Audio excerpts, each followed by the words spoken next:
वाले साधक जब नाभि से आगे बढ़ते हैं, आगे का रास्ता थोड़ा जीना है, बारीक रास्ता, छोटा मार्ग।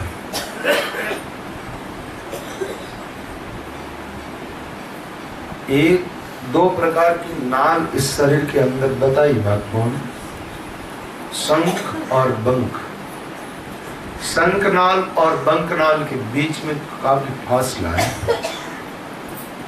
जैसे बुद्धा स्थान के ऊपर से मेरुदंड आरंभ होता है और मेरु की जो नाल है उसको बोलते हैं बंकनाल,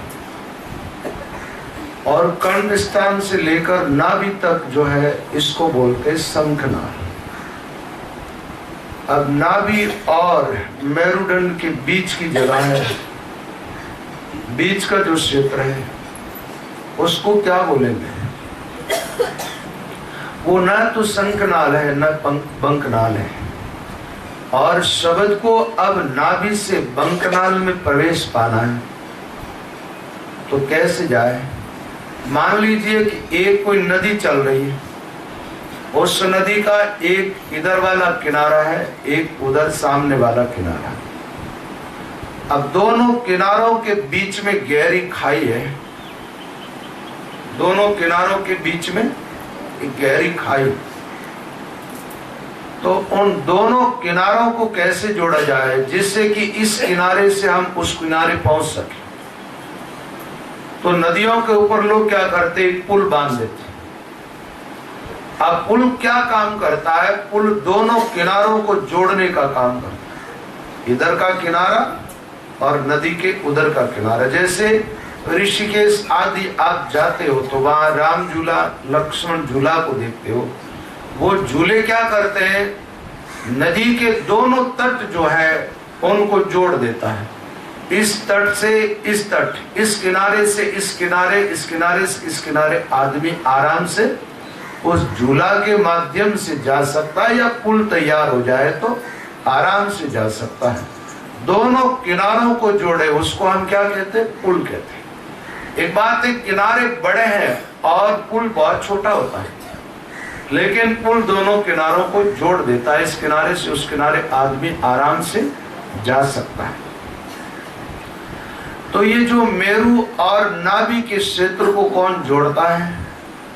नाभि से चलती है। मैंने कहा ना, सारी नाड़ियां जितनी शरीर में है उन सारी नाड़ियों का नाभि से संबंध है। सारी नाड़ियों का स्रोत नाभि से निकलता है, सारी नाड़ियां नाभि से चलती है। तो सुषुम्ना भी कहां से चलती है? नाभि केंद्र से चलती है। सब नाड़ियां नीचे की तरफ है और सुषुम्ना ऊपर की तरफ जा रही है। हमारे शरीर की ऊर्जा ऊपर की तरफ चलने लगे तो साधक अमरता की तरफ निकल जाएगा, और शरीर की शक्ति, शरीर की ऊर्जा अधोगति की तरफ, नीचे की तरफ आने लगे तो साधक नीच गति की तरफ चला जाएगा। तो नाभि से चलती है सुषुम्ना और उपस्थ स्थान और गुद्दा के क्षेत्र को पार करती हुई मेरुदंड से हमारा संबंध जोड़ देती है। ये पहले सुप्त थी यहाँ, और नाभि से आगे चलने का कभी हम लोगों ने सोचा भी नहीं। योगियों का मार्ग है वो भी उल्टा है। वो मूलाधार से चलते हैं, नाभि में आते हैं, नाभि से फिर हृदय में आते हैं, फिर कंठ में आते हैं, और तालु को पार करते हुए वो लोग सहस्त्रार चक्र की तरफ चले जाते हैं। लेकिन ये महात्माओं का जो रास्ता है ये तो उल्टा है, ये योगियों के रास्ते जैसा भी नहीं है। और उल्टे रास्ते पर चलना है तो क्या कराना पड़ेगा कि जो बीच का क्षेत्र है उसको जोड़ना होगा। तो नाभि से सुषुम्ना चलती है और सबसे पहले कहां आती है? उपस्थ स्थान पर। उपस्थ में काम का निवास। वैसे तो यहाँ ब्रह्मा का स्थान बताया गया है, प्रजापति स्थान। प्रजापति का मतलब क्या होता है? जहां से प्रजा की वृद्धि होती है उसको प्रजापति कहते हैं। ब्रह्मा का एक नाम क्या है? प्रजापति। यानी सृष्टि को रचाने वाला कौन है? ब्रह्मा। ब्रह्मा है कहाँ? लोगों ने जो ब्रह्मा की कल्पना की है, एक बात है, लोगों की सारी कल्पनाएं झूठी है, झूठ में लोग जीते हैं, सत्य की तरफ लोगों का ध्यान बिल्कुल नहीं जाता है। आदमी सोचता है कि जैसा मैं हूं वैसा ही ब्रह्मा है, वैसा ही विष्णु है, वैसा ही महादेव है और वैसा ही भगवान है, और आदमी ने ऐसी व्यवस्था की भगवान की। आदमी के लिए भगवान की बात करो, जैसे ही भगवान की बात हम करेंगे आदमी के दिमाग में धनुर्धारी राम घूमने लगेगा, आदमी के दिमाग में मुरलीधर घूमने लगेगा, क्योंकि मुरलीधर और धनुर्धर जो है इन दोनों की आकृति ठीक आदमी के जैसी है, और आदमी से ज्यादा कल्पना और कुछ कर ही नहीं सकता। आदमी सोचता है कि मैं जिसको ईश्वर मानता हूं, मैं जिसको अपना आराध्य मानता हूं, वो भी मेरे ही जैसा है, ऐसी कल्पना कर बैठता आदमी। और एक बात है, यदि ब्रह्मा कोई और लोक में बैठ करके और जीवों की रचना कर रहा है, सारे संसार को बना रहा है, तो ब्रह्मा से बड़ा प्रपंची और कौन होगा? और वो कैसे इस पूरे विश्व की रचना करते होंगे? बड़े बिजी, बड़े व्यस्त जीवन जी रहा ब्रह्मा। लेकिन आप जानते हैं बात ऐसी नहीं है। लोगों ने जैसी ब्रह्मा की कल्पना की वैसा कोई ब्रह्मा नहीं होता है। लोगों ने ब्रह्मा की कल्पना की है कि ब्रह्मा के 4 मुंह होते हैं और चारों दिशाओं में वो देखता है। इस 4 मुंह का कोई अर्थ ही और है, चतुर्मुख ब्रह्मा का अर्थ ही और है, लेकिन लोगों ने अलग ही अर्थ लगाया और लोगों ने ब्रह्मा की मूर्ति बनाई तो उसके 4 मुंह बना दिए। 4 मुंह बनाए तो आदमी ने अपने जैसे 4 मुंह बना दिए। हाँ, इतना अंतर जरूर रख दिया कि आदमी का मुंह एक तरफ है और उन्होंने ब्रह्मा के मुंह 4 तरफ रखे, जिससे उसको गर्दन नहीं घुमानी पड़े, चारों तरफ वो देख सके। लेकिन ब्रह्मा का अर्थ कोई और होता है, और वो है उसका निवास स्थान तुम्हारे शरीर के अंदर है। ब्रह्मा सारे शरीरों में बैठा है, और जिस शरीर में ब्रह्मा नहीं है उस शरीर से दूसरा शरीर उत्पन्न नहीं हो सकता। एक शरीर से दूसरा शरीर उत्पन्न हो रहा है, समझ लो ये काम ब्रह्मा का है। कौन कर रहा है? ब्रह्मा कर रहा, हम नहीं कर रहे। लेकिन हम उसमें भी अपनी टांग अड़ाते रहते हैं। ब्रह्मा की तरफ हमारा ध्यान नहीं जाता है तो वो ब्रह्मलोक में बैठा है, वो वेद पाठ कर रहा है। बड़ी अजीब बातें हैं। एक तरफ वेद पाठ करने की बात आती है और एक तरफ भांडा गढ़ने की बात आती है। एक तरफ ब्रह्मा को एक कुमार बता दिया बेचारे को कि कुमार का काम करता है, मटकियां गढ़ता रहता है, छोटे मोटे मटके गढ़ता रहता है, छोटे मोटे मिट्टी के बर्तन गढ़ता रहता है। अब ये तो बड़ा अजीब सी बात लगती है कि विश्व के अंदर जीव तो आकाश और धरती के बीच में ठसोठस भरे हुए हैं, और इतने जीवों को बना रहा जो अरबों में जीव रोज मरते हैं, अरबों में जीव रोज जन्मते हैं, अरबों भांडे उनको रोज बनाने पड़ते और वो भांडे फूटते रहते हैं। अब बताओ ब्रह्मा की क्या दशा रहती होगा? ब्रह्मा से बड़ा दुखियारी और कौन होगा? और हम कहते हैं ब्रह्मा जगत पिता। ब्रह्मा जगत पिता है सही अर्थों में, लेकिन ब्रह्मा है कौन, इस पर हमें विचार करना होगा। उपस्थ के अंदर जो काम वासना है हमारी, वही ब्रह्मा है और कोई नहीं। और उसी के द्वारा सृष्टि का सृजन होता है, सृष्टि क्रम आगे बढ़ता है। उसी के द्वारा एक शरीर से अनेक शरीर उत्पन्न होते हैं। ब्रह्मा का निवास सारे शरीरों के अंदर है। वो काम क्या करता है? ऊर्जा कहां से प्राप्त करता है? एक बात है, काम उत्पन्न कहां से होता है? आपका जो शरीर है, इस शरीर की शक्ति को चारों तरफ से खींचता है ब्रह्मा। क्या करता है? चारों तरफ से खींच करके काम का रूप देता है, और स्त्री और पुरुष के सहयोग से एक नए शरीर को उत्पन्न करता है, नए शरीर को उत्पन्न करता है। तो यहाँ उपस्थ स्थान के अंदर साधक की जो ऊर्जा है ऊपर से नीचे आ रही, ऊपर से नीचे आती है तो नए शरीरों को जन्म दे देती वो ऊर्जा। और वही ऊर्जा जब नीचे से ऊपर की तरफ चलने लगती तब शरीरों को जन्म नहीं देती वो ऊर्जा फिर परमात्मा को प्रकट कर देती है और आत्मा को परमात्मा से मिला देती है। तो महात्मा लोग क्या करते? ध्यान करते हुए कंठ, हृदय, नाभि और नाभि से उपस्थ की तरफ जाते हैं और उपस्थ स्थान से धीरे धीरे आगे बढ़ते हैं। अपनी ऊर्जा को, यानी इधर की ऊर्जा को समेट करके लाए कहां? उपस्थ स्थान पर, और यहां से ऊर्जा को चढ़ाया किधर? ऊपर गिगन मंडल की तरफ, बुद्धा स्थान होते हुए। एक बात है, जब हमारी शक्ति, जब हमारी ऊर्जा, जब हमारा सामर्थ्य वो ऊपर की तरफ बढ़ने लगता है, ऊपर की तरफ, तब एक अमृत का जो कहते हैं स्रोत प्रकट होता है। ऐसा मान लो कि एक किसी झरने के आगे पत्थर लगा हुआ था, वो पत्थर हट गया और पानी निकल पड़ा, एक झरना चालू हो गया। तो ऊपर की तरफ जब स्रोत, ऊपर की तरफ जब ऊर्जा जाने लगती है, वो ऊर्जा हमें अमरता को प्रदान करती है, अमर तत्व का अनुभव कराती है। और एक बात है, यहां से जब साधक आगे निकल जाते हैं तब क्या होता है? काम वासना से छुटकारा मिलता है और आनंद में वो प्रवेश कर जाते हैं। उपस्थ स्थान, एक बात बताऊं, क्या है कि शक्ति जो है शरीर के अंदर, और जितना ज्यादा शक्तिशाली आदमी होगा उतना ही वो काम वासना से ज्यादा ग्रसित होगा।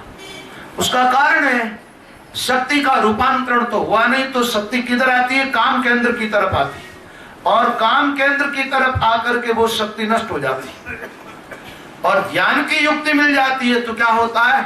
वही शक्ति पलट करके और साधक को परमात्मा से मिला देती है। इसलिए इतने ही साधु संत, उपासना करने वाले साधक लोग काम से बड़े भयभीत है, और भयभीत होने के कारण उन लोगों ने क्या किया? बोले शरीर को एकदम सुखा दो। शरीर जितना कमजोर होगा काम उतना ही कमजोर हो जाएगा।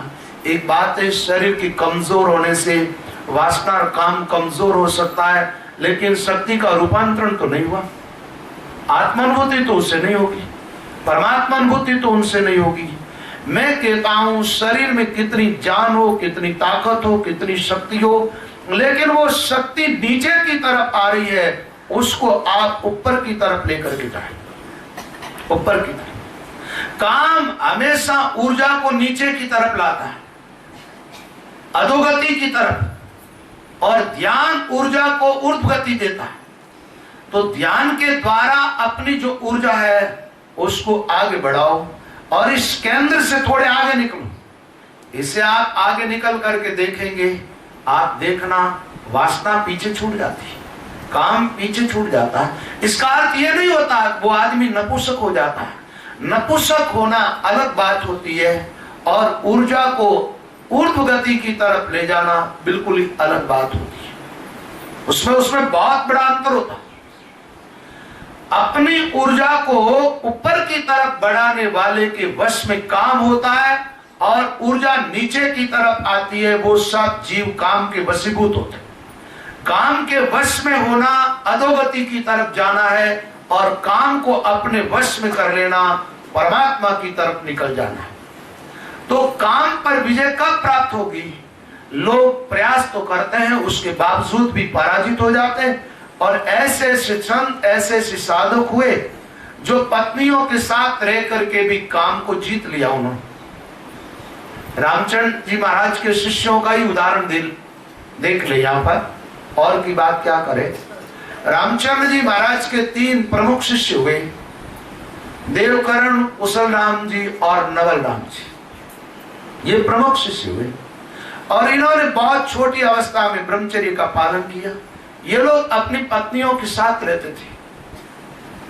एक बात है, पत्नी के साथ में रहे और ऊर्जा नीचे की तरफ आ रही है, तो आदमी काम के वेग को कैसे रोकेगा, और यदि रोकने का प्रयास करेगा तो वो रोगी हो जाएगा, वो आदमी मरे जैसा हो जाएगा, मरीज हो जाएगा, रोक नहीं पाएगा ऊर्जा को।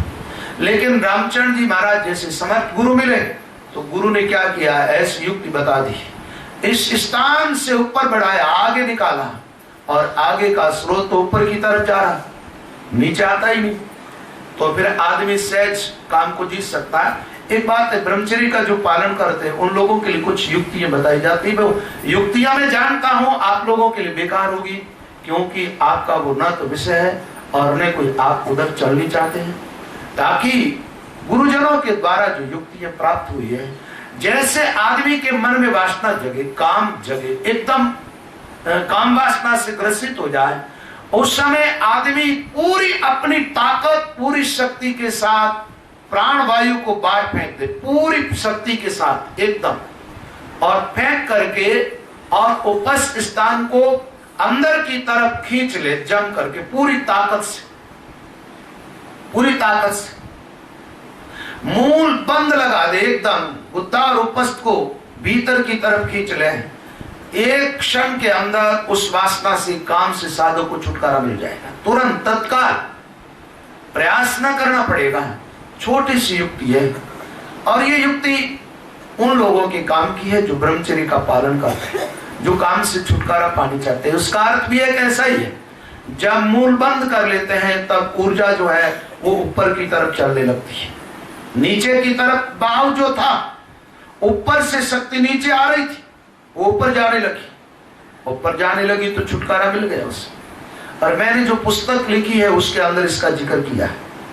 उस पुस्तक के अंदर उस शब्द दिए ऐसे कि काम वासना से आगे निकले आदमी। जब कहां से? उपस्थ स्थान से साधक जब आगे बढ़ता था, तो नाभि से शब्द धीरे धीरे आगे बढ़ता है, भजन करते हुए कहां जाता है? उपस्थ के अंदर। और यह स्थान रुकने लायक नहीं है, इसलिए कोई महात्मा रुके नहीं। इन स्थानों का वर्णन ही नहीं किया रामचंद्र जी महाराज ने, तो बहुत कम संक्षिप्त में कह करके और इन स्थानों को छोड़ दिया, क्योंकि ये जगहें कोई रुकने के लायक नहीं है। क्यों नहीं है? कि यहाँ तो शक्ति जो है नीचे की तरफ आती है, इसलिए इस स्थान से तुरंत आगे निकले। और आगे का जो स्थान है, यहाँ भी शक्ति नीचे की तरफ आती है, इसलिए इन दो स्थानों का वर्णन नहीं है यहाँ वाणी जी के अंदर, बहुत कम, संक्षिप्त। देखिए, नाभि की जो बात आई है वो इस प्रकार आई है, नाभि ओत काया बन पीवे, तार साधु झुक झुक जीवे, और ओम रोम जुणकार जुण के जैसे यंत्र जंत्र का प्रणु के, माया अक्षर या मिलाया रंकार। सीधी बात कहां की करती? गिगन की बात कहती। गिगन की बात इसलिए कह दी कि ये स्थान कोई ज्यादा उपयुक्त नहीं है। एक बात है, नाभि ध्यान करने के लायक, नाभि एक चेतना का केंद्र है। नाभि के अंदर महात्मा लोग रहे, कई महात्मा वर्षों तक रह गए, कोई महात्मा महीनों तक रहे, कुछ महात्मा दिनों में रहे, लेकिन रहे। क्योंकि नाभि स्थान में जाने के बाद मन बहुत जल्दी स्थिर होता है। साधक जिसका ध्यान ठीक से नाभि में लग जाता है, उसका मन इधर उधर बिल्कुल नहीं जाता, मन एकदम स्थिर हो जाता है। और मन भटक रहा, इसका अर्थ सीधा है कि नाभि में ध्यान लगाए। ये जो केंद्र बताए गए, इन केंद्रों पर जो ध्यान केंद्रित कर देते हैं, उन लोगों का मन एक जगह टिक जाता है। और मन एक जगह टिकना मतलब क्या रहा? मन रहा ही नहीं, मन रहित हो गए, उसी का नाम है ध्यान। और ध्यान में बड़ी आनंद की अनुभूति होती है। एक बात है, हमारा जो जीवन है वो सारी शक्तियों का एक खजाना है। देखा जाए तो ये अमृत का सागर है, ये हीरों का दरियाव है, और ये क्या क्या बातें बताए, ये आनंद का एक क्या कहा जाए तो मीठा सागर।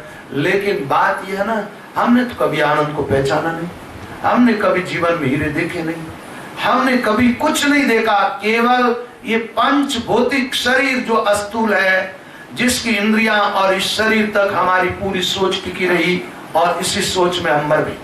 एक जन्म नहीं, हजारों जन्म ऐसे खो दिए। इसके भीतर जो शक्ति समाई हुई है, उस शक्ति को पहचाना नहीं। वो शक्ति तो परमात्मा की, वो चेतना परमात्मा की है, वो ऊर्जा परमात्मा की है। और उस ऊर्जा में प्रवेश पा लिया जाए, जो सामर्थ्य परमात्मा के अंदर है, वो ही सामर्थ्य आप में छिपा हुआ है। लेकिन अब जाए कौन? जाना तो खुद को पड़ेगा। पूरी सोच टिक गई शरीर तक। अब शरीर से आगे निकले तो आदमी कुछ अध्यात्म क्षेत्र में प्रवेश करे। शरीर का क्षेत्र ही नहीं छूटे तो कैसे प्रवेश करेगा? शरीर तक आसक्त है और शरीर के संबंधियों को मेरा मान करके बैठा है आदमी। एक बात है, यहाँ ब्रह्मा का स्थान बता दिया। क्या बताया?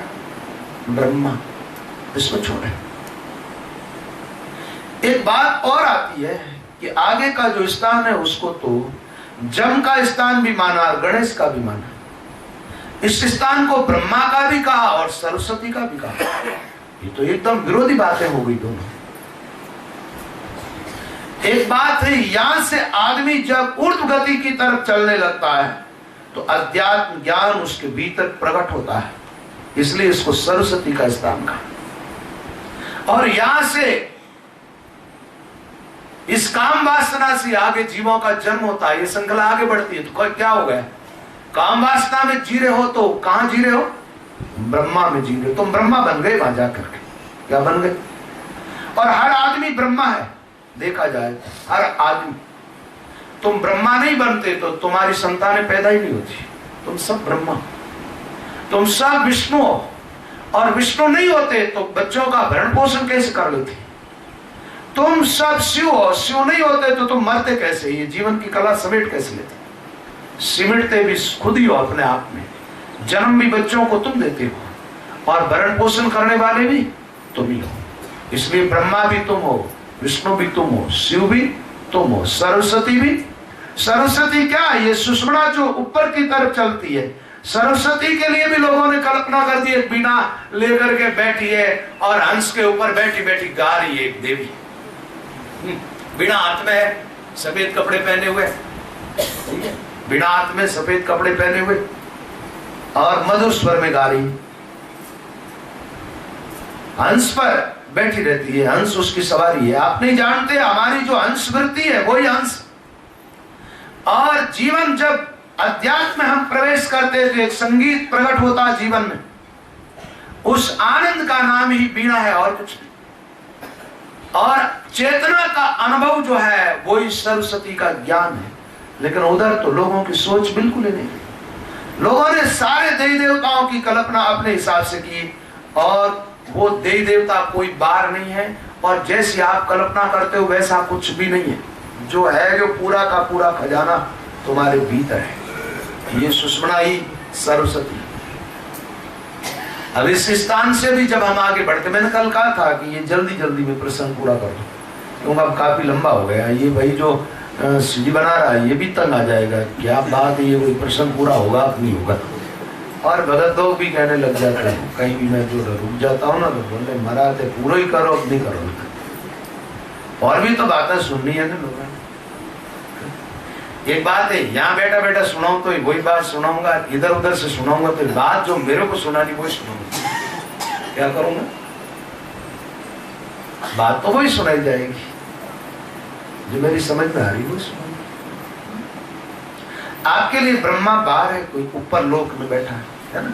एक ब्रह्मा जी का लोक है, एक ब्रह्मा ने उनकी पत्नी है, एक दो बताते हैं वो पुष्कर में बताते, दो थी इसलिए झगड़ा हो गया। एक इधर की पहाड़ी पे जाके बैठ गई, एक इधर की पहाड़ी पे जाके बैठ गई और ब्रह्मा जी बैठ गए तालाब के किनारे, पुष्कर का सरोवर। सही में ब्रह्मा की पत्नी रूठ गई और जाके बैठ गई दोनों पर्वतों के ऊपर। ब्रह्मा जी बेचारे उदास हो गए, किसको मनाने के लिए जाएंगे, इधर वाले के पास जाएंगे, बीच में बैठ के।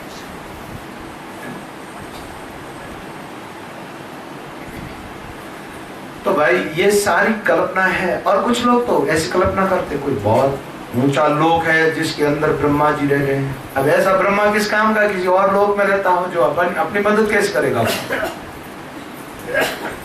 एक बात है, बड़े ऊंचे लोक में बैठा बैठा ब्रह्मा भांडा गढ़ता रहता है, तो शायद ऐसा गढ़ता होगा मिट्टी तो यहाँ से ले जाता होगा, क्योंकि वहां तो मिट्टी होती नहीं है। मिट्टी कहाँ से ले जाता होगा, मिट्टी तो यहीं से ले जानी पड़ेगी ना, मटका गढ़ना। तो यहाँ से मिट्टी ले जाता है, फिर मटका गढ़ गढ़ के नीचे छोड़ता रहता है, ठीक है। और फिर क्या होता है, रोज की दौड़ बात, जैसे कुमार जाते हैं ना मिट्टी खोदने के लिए तालाब में, मिट्टी खोदना, गधों पर लाद के, आजकल गधों की जरूरत नहीं रही, उनसे लावे, घर पे लावे, फिर मटका बनावे, फिर बेचे। ऐसा ब्रह्मा को बना दिया बेचारा। लोगों ने देवी देवताओं की, भगवान की बड़ी बेइज्जती की है। ना समझ लोगों, समझ आ जाती तो इज्जत करते, लेकिन ना समझो ने उनकी इज्जत खराब की। इज्जत खराब इसलिए की कि उनको छोटा बनाया। सारा खेल तो यही होता है। तुम्हारे 4 मुख है कि एक? कितने मुख? एक ही। ब्रह्मा जी के 4 मुख, चारों तरफ से देखता है 4 मुख। चलो कोई बात नहीं, 4-5 है। बोलो ना। आगे के स्थान के लिए बताए, जमराज का स्थान है। कौन सा? गुप्ता स्थान। वो कौन रहता है? जम रहता है। और कल्पना भी यही है ना, वहां से मरे तो प्राण शक्ति निकले तो कहा जाएगा जी? जमपुरी। इसका कारण समझा? बात यह कि वो द्वार जो है अधोमुख है। इधर उसका मुंह एकदम नीचे की तरफ, एकदम पूरा नीचे की तरफ द्वार वाला एक ही द्वार है शरीर में, और वो है मूल द्वार। अब पूरी ऊर्जा एकदम नीचे गई तो कहां से जाएगी भाई? फिर कहां से जाएगा? नीचे की तरफ। और नीचे के द्वार से शरीर छूटा तो फिर कहां जाएगा जीव? अधोगति की तरफ, अधोगति। लेकिन इस स्थान को गणेश का स्थान भी बताया। बोल गणेश भी रहता है। एक बात है, जम कैसे बैठता होगा इसकी गंदगी के अंदर? धर्मराज बैठता हूं।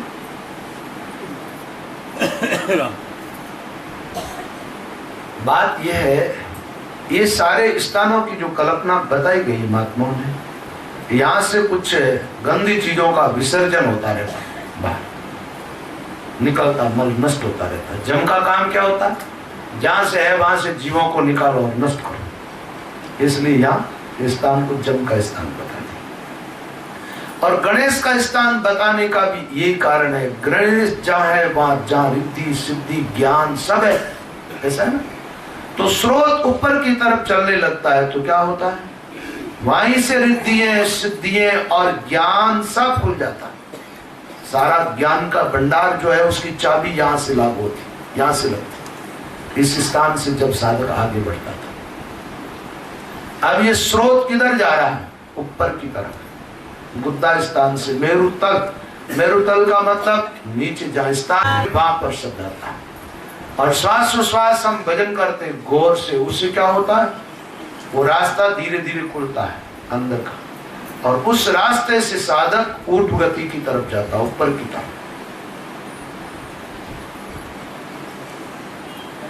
साधक के जाने का अर्थ यही है कि उसकी ऊर्जा, उसकी जो शक्ति है, उसका एक रूपांतरण हुआ। पहले ये शक्ति नीचे की तरफ बहती थी, अब किधर बहने लगी? ऊपर की तरफ बहने लगी। जब ये ऊपर की तरफ जाकर के संग्रह होती है तो उसको महात्माओं ने क्या कहा? अमृत का दरिया। और ऊपर जब ध्यान लगता है ना तो महात्माओं ने कह दिया कि सहस्त्र दल, यानी सहस्त्र पंखुड़ी का एक कमल खिल जाता है। पंखुड़ियों की कल्पना में ज्यादा मत जाना। ये कमल वगैरह जो भी खिलता है ये सारा आकार है। तुम्हें निराकार की तरफ प्रवेश करना। निराकार की तरफ जाने वाले साधकों को आकार पकड़ना नहीं है। आकार का वर्णन होगा, वाणियों के अंदर बहुत सारी बातें होगी, लेकिन जो जो आकार तुम्हारे सामने आए उसको छोड़ता जाओ। एक बात है, जो ऊर्जा है उसका भी कोई आकार होता है क्या? आकार यंत्रों का तो है, लेकिन ऊर्जा का आकार नहीं होता। तो शरीर में जितने यंत्र है उन सब का आकार है, उन सब का आकार है, लेकिन शरीर के अंदर जो ऊर्जा है वो निराकार है। एक बात बताओ, ये पंखे जो चल रहे हैं, इन पंखों का आकार एक नहीं है। ट्यूबलाइटें लगा रखी आपने, इनका आकार एक नहीं है। सारी चीजों का आकार है, लेकिन इनमें जो पावर आ रहा है विद्युत का, उसका भी कोई आकार है क्या? उसका आकार नहीं है। एक बात है, तुम्हारा शरीर एक यंत्र से ज्यादा और कुछ भी नहीं। तो इस शरीर का जो शरीर रूपी जो यंत्र है, इस यंत्र में और यंत्र होते हैं। एक बात बताओ, ये पंखा जो दिखाई दे रहा है, पंखुड़ियां वगैरह, क्या ये पूरा यंत्र यही है कि इसके भीतर एक यंत्र और है? यंत्र में यंत्र, यंत्र में यंत्र है? और वहां वो ऊर्जा को कैच करने वाली चीज है, वो कैच करता। फिर इस ढंग से यंत्र को बनाया कि वो ऊर्जा अपना पावर इस पंखे को दे और पंखुड़ियां घूमने लग जाए, पंखा घूमने लगे। ऐसा ही यंत्र इस शरीर के अंदर है। उन यंत्रों का सबका कोई कोई आकार होता है, लेकिन सारे यंत्रों को शक्ति जो है, ऊर्जा जो है उन यंत्रों की, वो एकदम निराकार है। और प्रवेश उस ऊर्जा में पाना हमारे को, यंत्रों में नहीं टिकना। तो साधक क्या करता है, नाभि स्थान, नाभि और मेरु यानी बंकनाल और संकनाल दोनों को जोड़ा किसने? किसने जोड़ा? अभी कई लोग कहते हैं ना भाई संकनाल में भजन कर रहे, कई कहते बंकनाल में भजन करते हैं। बंकनाल संकनाल, संकनाल बंकनाल का कोई महत्व नहीं, ये रास्ता है सब। क्या है? रास्ता। रास्ते को सब कुछ नहीं मानना, रास्ते का उपयोग रास्ते के रूप में करना। क्या करना चाहिए? और रास्ते से निकल जाओ तो पीछे से छोड़ते जाओ। एक बात बताओ, गाड़ी लेके अपन चलो, रास्ते का उपयोग करते हैं, रास्ता जैसा भी आ रहा है, चढ़ाई वाला आ रहा है, ढाल वाला आ रहा है या समतल आ रहा है, गाड़ी चल रही है। अब जितने चल जाते पीछे के रास्ते की तरफ देखते क्या? और गाड़ी चलने वाला रास्ता पीछे देखने लगे तो, और रास्ते में दाएं बाएं क्या है वो देखना चाहिए क्या? बस गाड़ी चलाने वाले को तो चाहिए कि वो अपनी आंखें रोड पर टिकाई रखे बस, और गाड़ी चल रही। रोड पे आंखें टिकी हुई है, गाड़ी चलाता रहेगा तो मंजिल तक पहुंच जाए। रास्ता है अपने आप में। कुछ रास्ते बड़े हैं जिस पे सहज चला जा सकता है, कुछ रास्ते बारीक हैं जिस पर चलने में थोड़ी कठिनाई आती है। अभी नाभि तक आप राम राम करते थे तो श्वास उश्वास भजन करते तो पूरा शब्द उच्चारण होता था। क्या होता था? राम शब्द। हृदय में ध्यान लगाया, पूरे राम का ध्यान लग रहा है। नाभि के अंदर ध्यान लगाया तो श्वास उश्वास भजन कर रहे हैं और राम शब्द की ध्वनि नाभि तक पहुंच रही है, नाभि से ध्वनि प्रकट हो रही है। और नाभि से हमने राम को, रकार को सर्वत्र देखा, लेकिन आगे का रास्ता जीना। देखो आगे के मार्ग में महात्माओं ने, कई संतों की वाणी में ऐसा आता है, मेरु स्थान थके ममकार। तो वहां संतों ने मेरु यहीं से मान लिया। कहां से? नाभि के अंदर को छोड़ा और मेरु स्थान मान लिया। और कुछ महात्माओं ने ये सुषुम्ना का क्षेत्र माना है, नाभि और मेरु के बीच का, और मेरुदंड जहां से रीढ़ की हड्डी चालू होती है उस क्षेत्र को, उस एरिया को मेरु का स्थान कहा। लेकिन मकार यहीं थक जाता है, मकार आगे नहीं चल रहा। आगे चले शब्द रकारा, रंकार धुन आगे चलती है। दोनों शब्द जो है एक साथ उस रास्ते में नहीं चल सकते, एक शब्द चलता है। रास्ता थोड़ा जीना है, बारीक। चले वहां से मेरु तल आए और मेरु से शब्द ने जैसी गति की ऊपर की तरफ। ये शब्द जो चलता है ना, शब्द के साथ हमारी चेतना चलती है, ऐसा मानिए, और शरीर की पूरी ऊर्जा चलती है। शब्द जहां रहता है वहां पूरी ऊर्जा एकदम संग्रह होती है, वहां पूरी चेतना सिमट करके आती है। इसलिए तो उस स्थान का पूरा पूरा साधक को अनुभव होता है। और मैं रोज ध्यान करते जब आपको बताता हूं एक बात, जिस स्थान पर आप ध्यान करें ऐसा अनुभव करें कि सारी चेतना सिमट करके वहां आ गई, सारी चेतना। तार की शरीर का क्या हुआ? बोल शरीर एक मुर्दे की नहीं पड़ा है, क्योंकि हमें चेतना में प्रवेश पाना है। मुर्दे के साथ हमने जिया, अनंत युगों तक जीवन जिया, वो सारे जीवन व्यर्थ चले गए। अब मुर्दे के साथ नहीं जीना, अब चेतना के साथ जीना। चेतना के साथ जीना जो आरंभ कर देता है उसको अमरता का अनुभव हो जाता है। मुर्दे के साथ जीने वाले मरते रहेंगे, जन्मते रहेंगे। मुर्दा कौन? शरीर मुर्दा है और आत्मा चेतन। आत्मा के साथ जिसने जीना सीखा वो हुए अमर। शरीर के साथ जो जीते वो मरते रहते हैं, बार बार जन्मते रहते, बार बार मरते रहते। शरीर के साथ जीने वालों को कोई मृत्यु से नहीं बचा सकता। एक बात, आप देह के क्षेत्र को न छोड़े तो कोई कितना ही बड़ा महात्मा आकर के तुम्हारा सद्गुरु बन जाए, तुम्हें काल से वो नहीं बचा सकते, तुम्हें मौत से वो नहीं बचा सकते। चाहे भले वो भगवान तुम्हारा सदगुरु बन करके आ जाए तो भी नहीं छुड़ा सकते। और बात यह आती है कि सदगुरु काल से बचाते, सदगुरु मृत्यु से बचाते, सदगुरु की कृपा से अमरता का अनुभव होता है। तो सदगुरु काल से जो छुड़ाते, मौत से जो बचाते, इसका अर्थ यही है कि वो तुम्हें शरीर से ऊपर ले जाते हैं, शरीर से बिल्कुल हटा देते हैं और चेतना जो है उस चेतना में तुम्हारी स्थापना कर देते हैं। वो कहते हैं अब जी लिए मुर्दे के साथ, बहुत हो गया, छोड़ दो मुर्दे का संग। और मुर्दे का संग कभी किसी के लिए सुखदायी होता ही नहीं। एक बात है, किसी मुर्दे के साथ जीना पसंद करोगे और मुर्दे के साथ ही जीना पसंद करे तो मान लो किसी स्त्री का पति गुजर गया तो वो जलाएगी काहे को? वो कह देगी लोगों को मुझे तो मेरा पति पसंद है, वो चाहे मुर्दा हो जिंदा हो, मैं इसके साथ जीना पसंद करती हूं, मैं इनके साथ जीऊं, लेकिन पसंद नहीं करती, शरीर को छोड़ देती है। और लोग शरीर को ले जाकर के शमशान में जला देते। लोगों को मुर्दों के साथ रहना पसंद नहीं है, लेकिन लोग नहीं जानते हैं अनंत युग बीत गए मुर्दों के साथ जीते जीते, अनंत युग। और अभी वर्तमान का जीवन भी क्या है, यदि चैतन्य का अनुभव नहीं हुआ तो मुर्दे के साथ जी रहे हो। क्या कर रहे हैं? मुर्दे और मुर्दों के साथ। शरीर क्या है?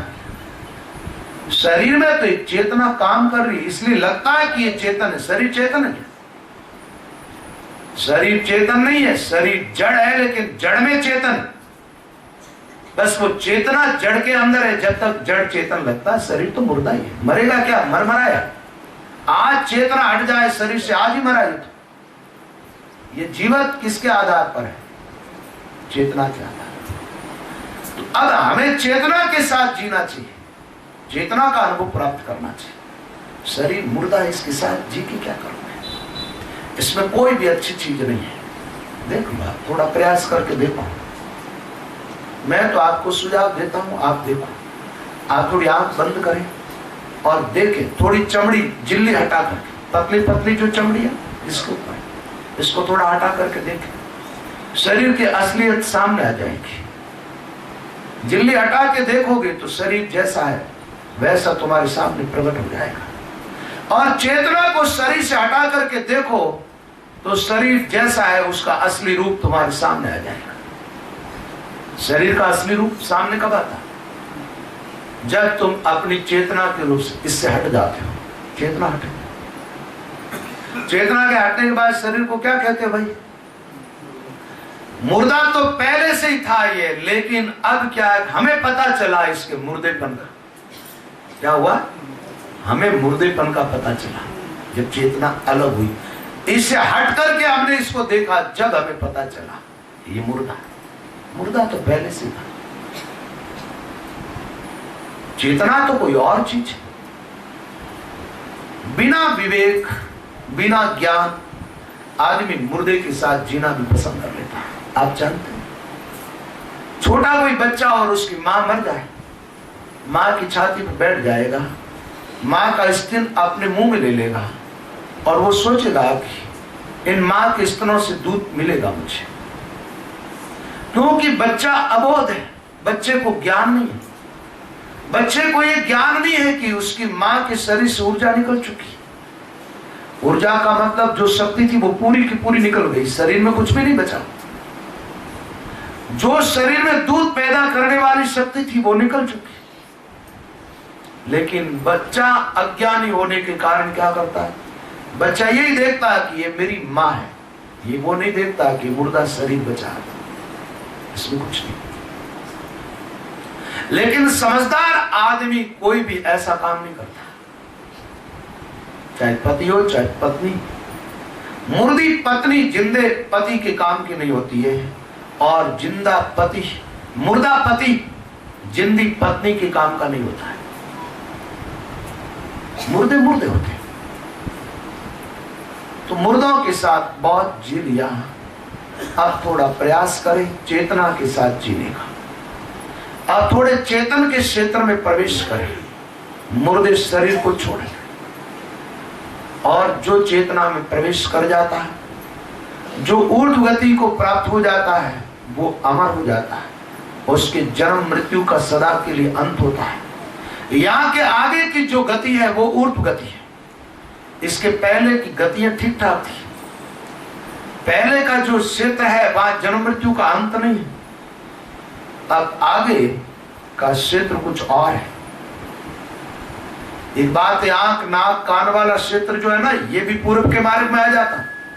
पीछे से जो शब्द चढ़ता है वो रास्ता कुछ और है, उसके मार्ग में ये 9 द्वार नहीं आएंगे, वो रास्ता ऊपर ऊपर से निकलता है।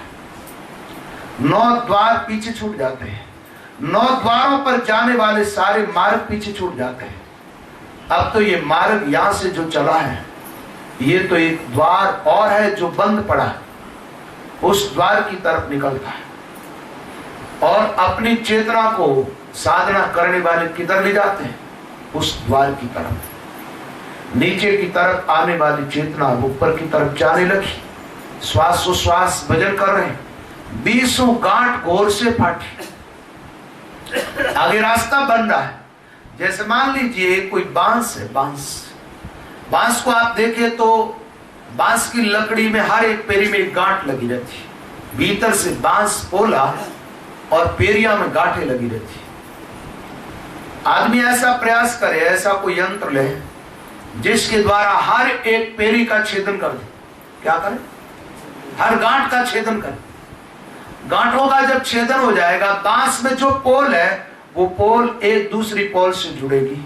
अब यहां से कोई वस्तु डाले तो उधर निकल जाती है, उधर निकाली जा सकती, लेकिन वो गांठें लगी हुई है, तब तक एक पेरी से दूसरी पेरी तक कोई चीज नहीं जा सकती। एक पेरी से दूसरी पेरी तक कोई वस्तु पहुंचा नहीं है, तो उसमें क्या करना पड़ेगा? गांठों को भीतर से छेदना पड़ेगा। अब ये जो मेरुदंड है, यहां तो 21 गांठें लगी हुई है, अंतिम आखिर 21वीं गांठ है। अब हर एक गांठ में रास्ता बंद पड़ा है। आप श्वासोश्वास भजन करते हो और जो घोर चलती है श्वास की, उससे अब यहां से रास्ता पार हो गया, क्योंकि हम जो पहुंचे नाभि से, कुंडली जागृत हो गई है। सुखमणा का अर्थ क्या होता है? जहां परम सुख जिस नाड़ी में प्राप्त होता है, उस नाड़ी को महात्माओं ने सुखमणा नाड़ी कहा। क्या कहा? किसी भी नाड़ी का नाम सुखमणा नहीं है, ऊपर की तरफ जाने वाली नाड़ी का नाम सुखमणा है। ऊपर की तरफ जो स्रोत जा रहा है, ऊपर की तरफ जो अमृत जा रहा है, और उस अमृत को, स्रोत को ऊपर की तरफ ले जाने वाली जो नाड़ी, उस नाड़ी को महात्माओं ने क्या कहा? सुखमणा, क्योंकि इसमें परम सुख की अनुभूति होती। महात्मा वो चलती कहां से?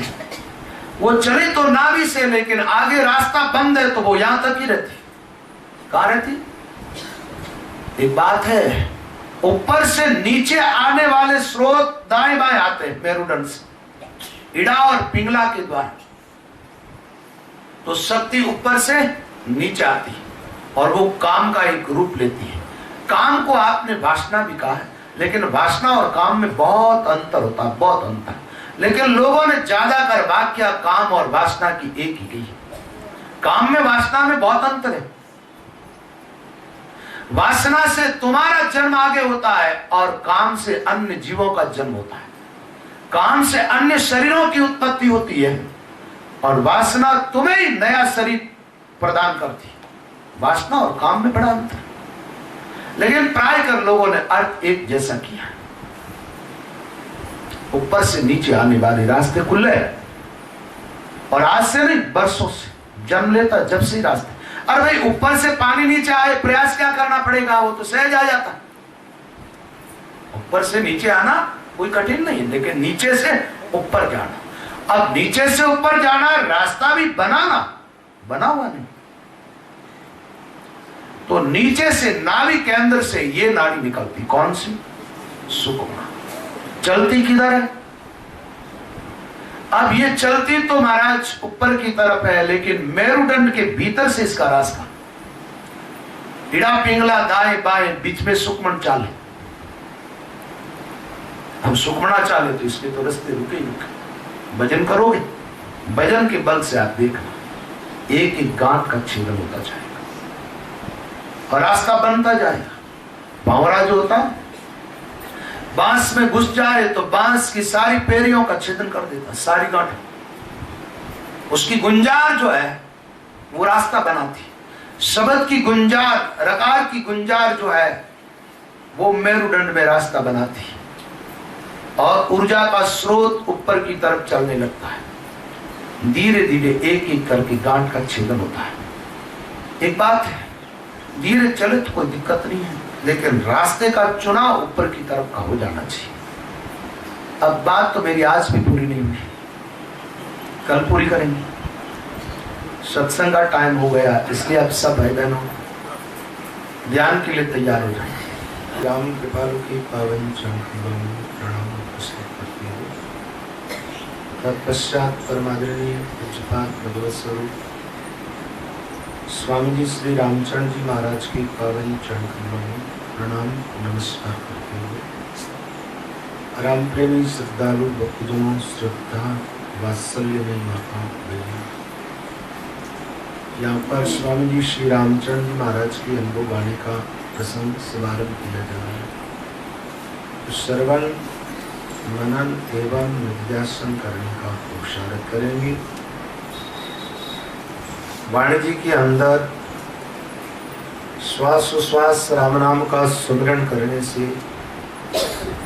किस प्रकार परम शक्ति की अनुभूति होती है उसके बारे में समझाया गया है। मनुष्य का जीवन क्या है? महात्माओं ने बताया कि एक दीपक, प्रज्वलित दीपक, अब दीपक के अंदर दो चीज होती है। एक चीज ऐसी होती है जो नीचे की तरफ जाती है, एक ऊपर की तरफ जाती है। दीपक जिससे बना है मिट्टी से, वो मिट्टी से बना हुआ दिया किधर जाएगा? नीचे की तरफ। उसको कहीं छोड़ो आप, मिट्टी की चीज है ना, मिट्टी की तरफ जाएगी। उस दिए में भरा हुआ तेल है वो किधर जाएगा? नीचे की तरफ जाएगा। तिल कहां से उत्पन्न हुए? और वो बत्ती को गिरा दिया जाए तो वो किधर जाएगा? लेकिन दीपक में एक कोई वस्तु ऐसी है जो ऊपर की तरफ जाती है। प्रज्वलित दीपक की लौ किधर जाती है? लौ ऊपर की तरफ जाती है। और जीवन मुक्त महापुरुषों का जीवन कैसा होता है? बुझे हुए दीपक के जैसा। आप कहेंगे बिल्कुल उल्टी बात कर रहे हैं, बुझे हुए दीपक के जैसा। एक बात है, वो दीपक की लो जो है, दीप बुझ जाए तो वो लो कहां जाएगी? वो लो गायब हो जाएगी, वो अपना आकार छोड़ देगी। वो आकार को कब तक पकड़ के बैठी है? जब तक उस दीपक के साथ जुड़ी हुई है, तब तक लो दीपक के साथ जुड़ी है, तब तक उसके साथ आकार जुड़ा हुआ। दीपक का संबंध जैसे ही विच्छेद होता है और लो अपने स्वरूप निराकार में लय हो जाती है, उस आकार को, रूप को छोड़ देती है, आकार पीछे रह जाता है। और एक बात है, उस लो के अलावा दीपक में अंधकार के अलावा और कुछ भी नहीं होता। प्रकाश जो है वो किसका है? दीपक की लो का। तो दीपक की लो की नहीं, हमारी आत्मा है। क्या है? आत्मा। और शरीर एक दीपक की नहीं है, तो शरीर में जो रोशनी और प्रकाश वो किसका है? आत्मा का। और जीवन मुक्त जो महात्मा होते हैं, आज का प्रकरण ऐसा ही है कि अपने को नीचे से ऊपर की तरफ जाना, ऊपर से नीचे आने में कोई कठिनाई नहीं है, सहज आदमी आ जाता है। लेकिन नीचे से ऊपर की तरफ जाना तो किधर जाना है? ऐसा मानो कि आत्मा एक लो है और वो ऊपर की तरफ जा रही है, निराकार ब्रह्म तत्व की तरफ। आगे गगन की बात आएगी। गगन का अर्थ क्या होता है? आकाश। दीपक की लो हमेशा ऊपर की तरफ जाएगी, ऊंचाई की तरफ। और दीप का संबंध छोड़ती, आकार छोड़ती है तो वो निराकार में लय होती है, वो कोई खत्म नहीं होती, नष्ट नहीं होती। ऐसे हम धीरे धीरे देह से आगे निकलने की बात कर रहे हैं, देहातीत होने की। और देहातीत होने का जो मार्ग निकलता वो कहां से जाता है? नाभि से आगे बढ़े हम उपस्थ स्थान तक आए, यानी माया से अब छुटकारा पाना है। अब इस लौ को क्या करना, दीपक के साथ रह गई है, अब धीरे धीरे इसको दीपक को छोड़ करके अपने स्वरूप की तरफ जाना, आत्मा को धीरे धीरे परमात्मा की तरफ जाना। नाभि से जब उपस्थ स्थान में आते हैं, एक बात है, संसार की तरफ चलने वाले जितने प्राणी हैं, अधोगति की तरफ जितने जाने वाले जीव हैं, उनकी ऊर्जा का स्रोत नीचे की तरफ जा रहा है सबका। और जिसको हम कहते हैं काम, क्या कहते हैं, काम वासना, यानी हमारी ऊर्जा, हमारी शक्ति नीचे आकर के नष्ट होती है। अब हमारे को ऊर्ध्वगति, ऊपर की तरफ बढ़ना, ऊंचाई की तरफ जाना, उसके लिए थोड़ा प्रयास करना पड़ेगा। बिना प्रयास किए कोई ऊंचाई की तरफ नहीं जा सकता। कोई वस्तु को ऊपर से नीचे गिराओ सहज आ जाएगी, लेकिन ऊपर चढ़ाना है तो थोड़ा प्रयास करना पड़ेगा, बिना प्रयास नहीं। एक बात है, जो काम शक्ति है उसका रूपांतरण होता है तो वही शक्ति आगे जाकर के आपको परमात्मा से मिलने में सहयोग कर देती है। तो एक ऐसा प्रश्न खड़ा हो जाता है, आदमी विचार करता है जिसमें काम नहीं हो वो शायद परमात्मा को पा जाता होगा। ऐसी बात नहीं, काम शक्ति जो है उसका रूपांतरण होना, वो शक्ति जो नीचे की तरफ आ रही है, काम का रूप ले रही है, वही जब ऊपर की तरफ जाएगी तो योग का रूप ले लेगी, एक जिसको हम सुरति सत का योग कहते हैं। ऊपर की तरफ बढ़ने लगेगी तो हमें मौत और काल से बचा लेगी, और नीचे की तरफ बहेगी तो जन्म मृत्यु के बहाव में डाल देगी। लेकिन एक बात है, ये जितने नपुंसक लोग होते हैं इंजड़े, इनमें कोई काम होता ही नहीं। और इतिहास में कहीं भी ऐसी बात नहीं है कि हिंजड़े कोई परम तत्व को प्राप्त हुए। आपने कहीं सुना? भक्तों के नाम बहुत आए, और ज्यादातर परम सत्य को उपलब्ध हुए वो सब युवा लोग ज्यादा हुए। बुढ़े लोग होते हैं ना जो एकदम जर्जर अवस्था, उन लोगों को भी कोई परमात्मा की प्राप्ति हुई हो, योग में सफल हुए हो, उनके द्वारा कोई साहित्यों की रचना हुई हो, ऐसा नहीं। जो युवावस्था से कर रहे हैं और वृद्धावस्था में कोई काम बड़ा कर गए तो वो बात अलग होती है। ताकि ज्यादा कर साधुओं का जीवन देखोगे आप, युवावस्था में वो सन्यासी बने, उस शक्ति का रूपांतरण हुआ, वो परम तत्व को प्राप्त हुआ। हिंजड़ों में वो शक्ति होती ही नहीं होती है, इसलिए रूपांतरण हो जैसी कोई बात ही नहीं होती, इसलिए उनको भी परमात्मा की प्राप्ति नहीं होती। एक बात है, हमारे शरीर के अंदर जितनी जो चीजें है ना, ऐसा मान लो कि बत्ती और दीपक, तो उनमें जो तेल का काम होता है ना, वो सारी भीतर की शक्तियां हैं। और वो शक्तियां जो तेल है दीपक के अंदर, आग नहीं छुएगा तब तक वो तेल रोशनी नहीं फैला सकती, आग का छूना जरूरी है। सारी शक्तियां जो परमात्मा तत्व को पाने की तरफ हो जाए तो भगवत तत्व की प्राप्ति हो जाती है, और वही शक्तियां जब नीचे की तरफ बहने लगती है तो जीवात्मा को जन्म मृत्यु के बहाव के अंदर धकेल देती है। एक बात, इस शरीर में ऐसा कोई भी अंग नहीं है, एक भी ऐसी चीज नहीं है जिसका कोई उपयोग नहीं हो। है क्या आपके शरीर में ऐसी कोई चीज जो अनुपयुक्त हो? एक बार ऐसी बात चली तो एक जने ने पूछ लिया, बोले महाराज एक अपने शरीर में जो नसें होती है ना, उनमें एक नस ऐसी होती है बिल्कुल अनुपयुक्त होती है, उसका कोई शरीर में उपयोग नहीं होता। वो क्या बोलते हैं, अपेंडिक्स बोलते हैं ना, अपेंडिक्स। तो अपेंडिक्स की तकलीफ होती है तो तुरंत डॉक्टर क्या करते, काट देते, ऑपरेशन कर देते। इसका कोई उपयोग नहीं है शरीर में, है क्या? कहीं प्रहलाद नहीं है। लेकिन एक बात बताओ, जिसका उपयोग ही नहीं है, परमात्मा ने क्यों बनाया उस चीज को? जिस अंग की आवश्यकता नहीं है मानव समाज को, वो अंग भगवान ने क्यों बनाया? और एक बात और है कि भगवान कभी भूल करते नहीं, भगवान से कभी भूल होती नहीं। और ये भूल कैसे हुई कि वो नस जो है वो बैठ शरीर के अंदर, डॉक्टरों से सलाह लो आप, मेरी बात पूछना, डॉक्टरों को भले पूछ लेना है, वो बताएंगे इसका कोई उपयोग नहीं है शरीर में, इसलिए काट के फेंक दो, कोई दिक्कत नहीं, अनुपयुक्त चीज। लेकिन योग के अंदर और साधना के क्षेत्र में इसका बड़ा उपयोग है। आप कहेंगे साधना में और अपेंडिक्स की नस का क्या उपयोग? मैंने एक योगियों की ग्रंथ में देखा है। अब उपयोग तो इसका जब ही किया जा सकता है कि जिसका अपेंडिक्स का ऑपरेशन हुआ हो और वो व्यक्ति मेरे पास थोड़ा बैठ करके 4-6 महीने का मुझे टाइम दे और मैं जो साधना बताऊं वो करे, फिर रिजल्ट क्या आता है उसका पता तो जब चलेगा, लेकिन बड़ा जरूर है कि जिस आदमी का अपेंडिक्स का ऑपरेशन हो गया, उस नस को काट दिया।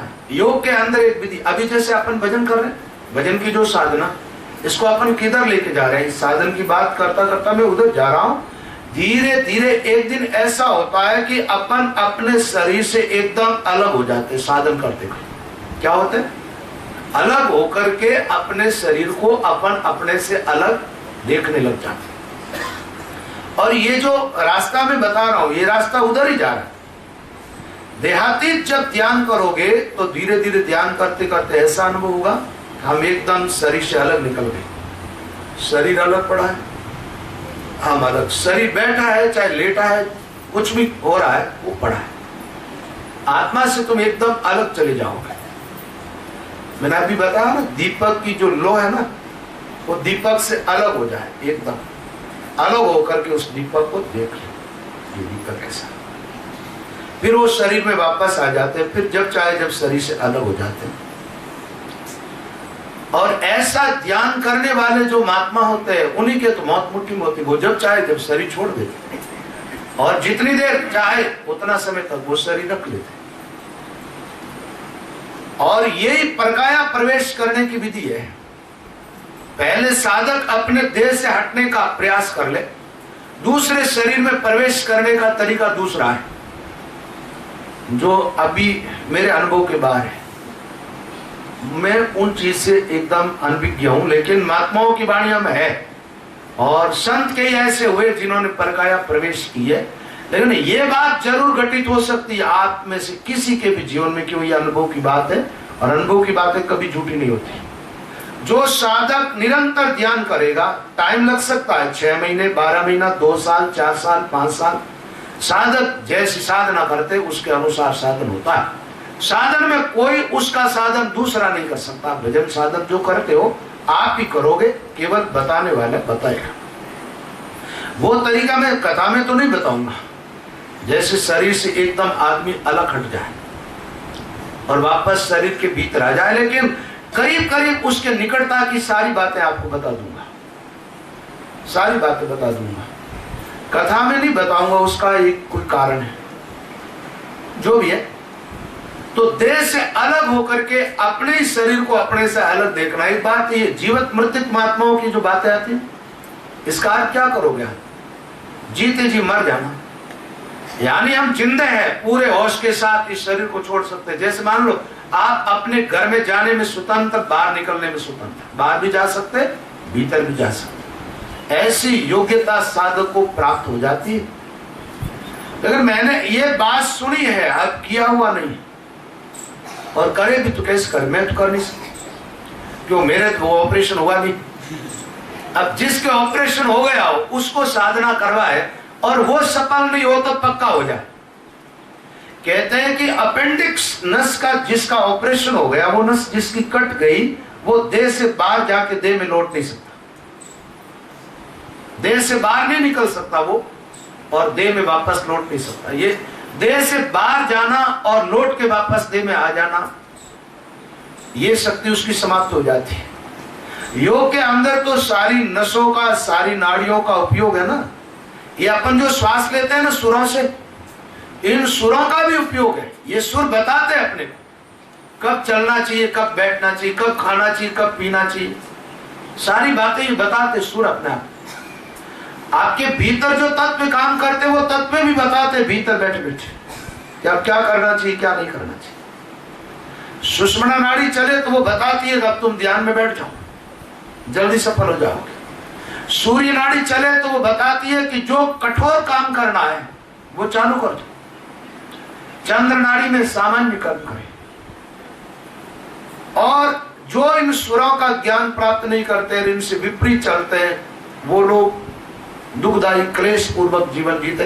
तो शरीर का हर एक ऊर्जा, हर एक चीज जो है उसका उपयोग, अनुपयुक्त कुछ भी नहीं। लेकिन उपयोग करना हमें आए ना आए वो बात अलग होती है, वो बात अलग होती है। तो शरीर में ऐसी कोई भी चीज नहीं है अनुपयुक्त चीज हो।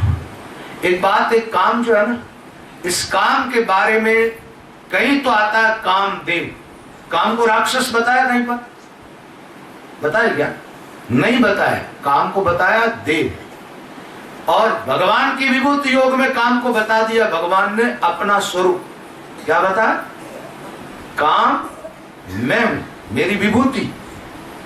अब एक तरफ काम को भगवान की विभूति बताया जा रहा है, एक तरफ काम को देव बताया जा रहा, और एक तरफ काम को क्या बताया जा रहा? बोले सारे पाप करने में प्रेरणा किसकी होती है? एक बात है, पापों की तरफ ले जाने वाला जो काम है ना, वो कामनाओं का रूप लेकर के आदमी को पाप की तरफ ले जा रहा है। किधर ले जा रहा? कामना का रूप लेकर।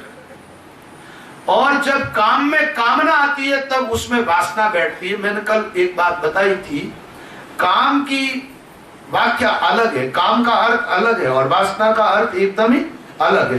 काम और वासना दोनों को एक कर दिया आदमी ने, तो फिर क्या किया? एक करके अर्थ करेगा, उस समय एकदम काम की पूरी निंदा हो जाएगी। क्या हो जाएगी? निंदा हो जाएगी। आपको पता नहीं है, ये काम जो है ना, मान लीजिए काम एक कीचड़ है लेकिन कमल यहीं खिलता है, वैसे देखा जाए। और एक बात है, जिस आनंद की अनुभूति साधक को होती है योग में जाने के बाद सर्वोच्च स्थिति पर, जैसे आप इसी ऊर्जा को ऊपर की तरफ ले जाओगे ना, तो त्रिकुटी में जाने पर उस आनंद की अनुभूति होती है। कामियों को क्षण भर के लिए उसकी अनुभूति होती है, जब वो ऊर्जा नीचे की तरफ आती है तब। और उस आनंद के सागर में प्रवेश कर जाते हो जब इस ऊर्जा को आप ऊपर की तरफ ले जाते हो तब। ये बातें बहुत है और बहुत कुछ बातें दिमाग में आ रही है, लेकिन मैं ये सारी बातें समझा नहीं पा रहा हूँ, क्योंकि मेरे पास ऐसे शब्द नहीं है जिन शब्दों में मैं ये बातें सारी आपको बता दूं। लेकिन आप इतना समझ लें कि वो शक्ति है, उसका एक रूपांतरण हो जाए, थोड़ी ऊपर की तरफ जाए, तो आपको परमात्मा से मिला सकती है। ये जो दीपक की लो है ना, इसके साथ कोई चले तो ये ऊपर की तरफ जाती है, आत्मूर्जा। तो आज का मार्ग क्या है? अभी अपन चल दिए इतने, तो अब चल दिए न चले, लेकिन चलने की बात कर ली। कंठस्थान की बात हो गई, हृदय की बात हो गई, नाभि के अंदर की बात हुई, उपस्थ की बात हुई, और उपस्थ से एक मार्ग आगे की तरफ निकलता है, आगे की तरफ। अब ये शरीर की ऊर्जा, शरीर की शक्ति ऊपर की तरफ बहने लगती है, ऊंचाई की तरफ जाने लगती है। और जाने का रास्ता है वो एक नाड़ी बताया गया है, उसका नाम है सुखमणा। सुखमणा, जहां सुख ही सुख। क्या? जहां सुख ही सुख, दुख नाम की चीज नहीं। एक बात है, सुखमणा में आप रहोगे तब तक तो सुख के सागर में रहोगे। सुखमणा से हट जाओगे तो दुख में आ सकते हो।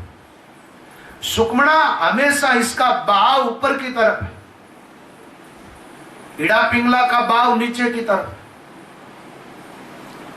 मैंने जो पुस्तक लिखी है उसमें जो साधना की बातें लिखी है, वहां त्रिकुटी में ज्ञान की जहां बात आई, वहां मैंने एक बात लिखी है, उलट गई दो नाड़ एक आगे पग दीनू। उलट गई का मतलब नीचे की तरफ जा रही दो नाड़े। कौन सी? इड़ा और पिंगला। इड़ा पिंगला के द्वारा स्रोत नीचे की तरफ बह रहा है, और सुखमणा के द्वारा जो स्रोत, जो बहाव, जो नदी, जो सरिता बह रही है, वो किधर जा रही है? ऊपर की तरफ। ऊपर जाने का रास्ता कहां से निकलता है? ऊपर जाने का रास्ता पीछे से जा रहा है। कहां से जा रहा? पीछे से। एक बात है कि ये जो स्थान है ना, जब बहाव नीचे की तरफ आ रहा है और इधर से भी शक्ति, दोनों रास्तों से शक्ति नीचे की तरफ जाती है, तो वो एक काम का रूप ले लेती। क्या लेती? काम का रूप। इधर से पूरब के रास्ते से शक्ति नीचे जा रही है, पश्चिम के रास्ते, और दोनों रास्तों से उतरने वाली शक्ति नीचे आ रही है, और उस दशा में आदमी मरे तो किधर जाएगा? वो तो दोनों तरफ से नीचे गिर रहा है ना। नीचे गिरने वाले की कोई ऊर्ध्वगति हो सकती है क्या? वो मर के कहां जाएगा? वो मर करके नरक में जाएगा। अभी वर्तमान का जो शरीर है, इस शरीर से वो नीचे चला जाए, और ऊपर की तरफ जाने वाला। एक बात है, नीचे की तरफ ध्यान की बात नहीं कर रहा हूं मैं, मेरी बात कुछ समझना। जैसे नीचे की तरफ एक तो श्वास उश्वास भजन करते हुए जा रहे हैं, तो वो रास्ता तो अलग, वो रास्ते पर तो हम इसलिए चल रहे हैं कि उस रास्ते से चल के ऊंचाई की तरफ जाए। नीचे जाके वो रास्ता ऊपर की तरफ जा रहा है। और शरीर की जो ऊर्जा, शरीर की चेतना का जो रास्ता काम के अंदर की तरफ जा रहा है, तो उधर से क्या होता है? एकदम अधोगति की तरफ जीवात्मा को ले जाता है। इसलिए साधक जो होता है वो क्या करते हैं? ऊपर की तरफ। एक काम करो, कम से कम परमात्मा ने जैसा जीवन दिया ऐसा भगवान को सौंप दो। इसे आगे बढ़ो जब तो और भी अच्छी बात है, और इससे गिर करके तो जीवन परमात्मा को नहीं सौंपना, और फिर सौंपोगे परमात्मा को भी तकलीफ होगी। एक कहानी सुनाओ आपको। एक आदमी था, बहुत धनाढ्य, धनवान, बहुत पैसे थे उसके लड़के थे तीनों लड़के जुड़ में एक साथ जन्मे, उम्र का भी ज्यादा फर्क नहीं था। अब वो आदमी सोचता है कि मैं अपनी संपत्ति का वारिस किसको बनाऊं। वैसे तो उसको क्या करना चाहिए? तीनों को बांट देना चाहिए धन। लेकिन वो विचार करने लगा, तीनों को धन बांटे तो अयोग्य होगा, वो तो नष्ट कर देगा धन। धन को कौन बढ़ाएगा? जो योग्य होगा वो बढ़ाएगा। बैठ जाओ आप। मोड़ा पधारिया थाने अड़ो कई काम है, बुढ़ापा में जो इतना मोड़ा आया। नीचे बढ़ा रखो ना आपने, नेकी को मत तोड़ो, नियम है उसको तोड़ो मत। नहीं, वो तो नेम नहीं टूटता, ये गड़बड़ मामला। दूसरी बात है जो आप बताने नहीं चाहते, लेट उठे होंगे, नित्य नेम में देर से लगे होंगे। आप मुझे ये कहनी चाहते हैं मैं मेरा नित्य कर्म कर रहा था, पाठ कर रहा था, पूजा कर रहा था, उसमें टाइम हो गई। ये गलत बात है, क्योंकि पाठ पूजा सब, ये भी तो पाठ पूजा है। यदि नेम ही नहीं माना होता तब तो आप यहाँ नेम से आते, क्योंकि यहाँ बहुत बढ़िया बातें आपको समझाई जा रही है। तो इसलिए टाइम पर आते, सत्संग में सबसे आगे आकर के बैठते, बाद में आए, फिर आगे आए, और फिर एक दलील दे रहे हैं कि मैं मेरा नित्य नेम करके आया हूँ। नेम तो छोड़ा है आपने, करके कहाँ है? नेम तो छोड़ा, अभी क्या टाइम हो गया? अभी नेम से कहाँ है? आप तो 27 मिनट लेट आए।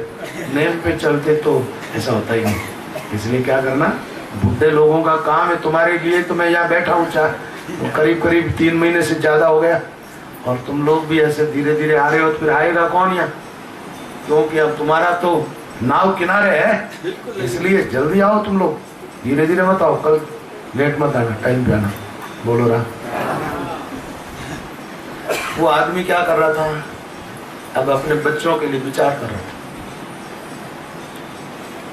आखिर एक दिन एक साधु ने कहा कि तुम अपने बच्चों की परीक्षा कर लो, क्या करो? इनमें योग्य कौन है? उसको तुम अपना अधिकारी बना दो, और दूसरों को थोड़ा धंधे क्या? उसने कहा ठीक है। तीनों बेटों को अपने पास बुलाया और कहा कि मैं यात्रा करने के लिए जा रहा हूं, और लगभग 3 साल लग जाएंगे मेरे को यात्रा से वापस लौटने में। और एक एक मुट्ठी बीज उन तीनों को दे दिया। बोले मेरा बीज संभाल करके रखना,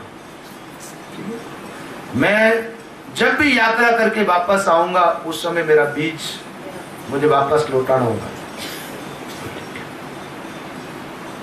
तीनों को एक एक मुट्ठी बीज दे दिया और वो चले यात्रा में चले गए। एक बेटा ने सोचा कि जितने बीज है उतने ही वापस लौटाने, किसको? पिताजी को। तो बीजों को कैसे संभाल करके, बच्चे कहीं डाल देंगे, जानवर चुग जाएंगे।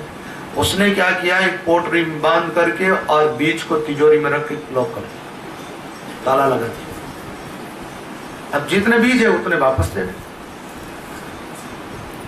दूसरे बेटे ने विचार किया इन बीजों को कैसे संभाल के रखूं मैं, और पिताजी आएंगे तो वापस देना पड़ेगा। उसने क्या किया, वो बीज ले जा करके बाजार में बेच दी और बेच करके पैसे ला करके तिजोरी में रख दिया, जब आएंगे जब खरीद के दे दूंगा, क्योंकि 3 साल बाद तो बीज बहुत पुराने हो जाएंगे, वो बीज काम के ही नहीं रहेंगे। और पिताजी ने कहा जैसा बीज दे रहा हूं वैसा मुझे वापस लौटा, तो 3 साल बाद तो बीज बेकार हो जाएंगे। उसने बेच दिया, बोले पैसे पड़े, पिताजी आएंगे बाजार से खरीद के वापस दो। और तीसरा जो बेटा था उसने विचार किया बीजों को कैसे रखूंगा तो नष्ट हो जाएगा, बेच दूंगा वापस खरीदूंगा तो ये बीज कहां से मिलेगा, तो दूसरा बीज ला के देना पड़ेगा।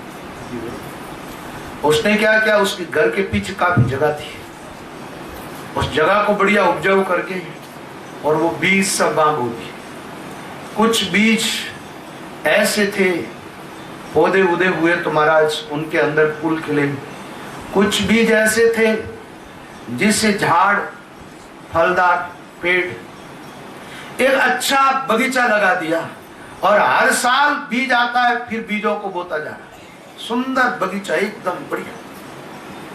आप लोग कहते हैं ना देवता रमे जैसी जगह, जगह तो वही है, लेकिन किसी देवता के हाथ लग गई तो उस जगह को देवताओं के लिए रमणीक स्थान बना दिया। और किसी जानवर के हाथ लग जाए तो आदमी रहे वैसी भी नहीं रहने देता जगह को। 3 साल बाद में वो बाबा लौट करके आया वापस, अपने बेटों से कहा कि लाओ मेरा बीज।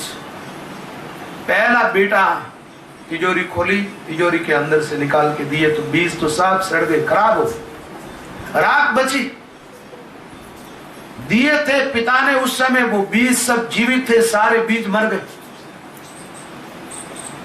बीजों की अंकुरित होने की क्षमता ही समाप्त हो गई, खत्म हो गई। बोले ये क्या किया तुमने, मैंने दिया वैसा बीज नहीं है, अब ये बीज तो कोई काम के नहीं। वो बाबा समझ गया कि इसको मैं दंड दूंगा तो ये पूरा नष्ट कर देगा, ये संभाल के नहीं रख पाएगा, ये संभाल के रख नहीं पाएगा। दूसरे बेटे से कहा तो पैसे लेकर के गया, बाजार से बीज खरीद के लाके दे दिए, जैसा था वैसा, जितने थे उतने बीज, लेकिन बीज वो नहीं थे, बीज चेंज हो गए थे, बदले हुए थे। लेकिन इसने भी क्या किया, पहले वाले से थोड़ा ठीक था, जो कम से कम जितना था उतना तो रखा।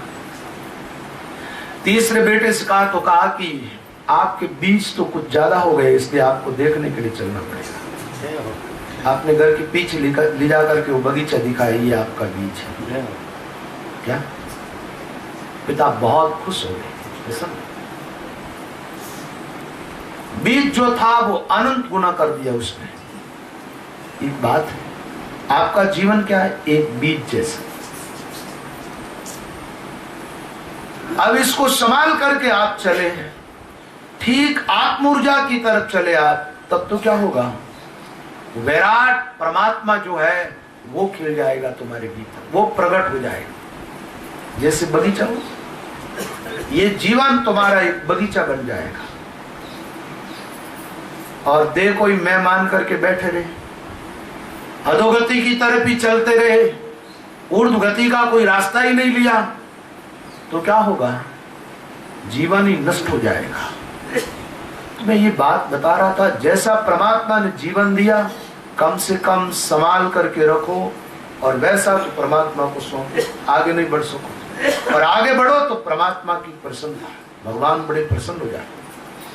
आप मोक्ष के मार्ग पर चलते हो, आप भजन साधन करते हो, आपके जीवन का विकास होता है, भगवान को बड़ी प्रसन्नता होती है। आप अधोगति की तरफ जाते हो, भगवान उदास हो जाते हैं। आप जाके तहाँ ठहर जाते हो, भगवान गंभीर हो जाते हैं, न नाराज होते हैं न प्रसन्न होते हैं। ठहरना नहीं है। दीपक को और तेल बत्ती को प्रकाश मत मानना, प्रकाश फैलाने वाली लौ कोई और है, उसकी तरफ ध्यान देना। और वो हमेशा ऊंचाई की तरफ जाना चाहती है, नीचे की तरफ नहीं। कभी भी आग को नीचे जाते हुए देखा आपने? कहीं भी लगाओ, आग की लपटें ऊपर की तरफ जाएगी कहीं, चाहे वो दीपक में हो, चाहे लकड़ी में आग लगे। आग लगी हुई लकड़ी को आप छोड़ो तो वो नीचे जाएगी, लेकिन आग की लपटें तो फिर भी ऊंचाई की तरफ जाएगी। वैसे आत्मा इस शरीर के अंदर है, लेकिन आत्मा शरीर नहीं है।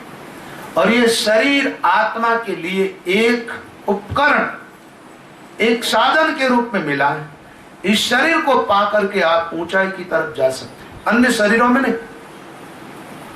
केवल एक ही शरीर है जिसमें एक रास्ता ऊंचाई की तरफ जा रहा, परमात्मा की तरफ। अन्य सारे शरीरों के जो है ना अंग देखेंगे आप, तो उनका शरीर अलग ढंग का बना हो। एक बात बताओ, जितने जीव धरती पर है, आदमी के नहीं चलने वाले जीव कितने हैं जिनका सिर एकदम ऊपर की तरफ हो? ऐसे जीव आपको कम मिलेंगे। सब जीवों को देखो तो ऐसे होते हैं, उनका सिर आगे की तरफ होता है।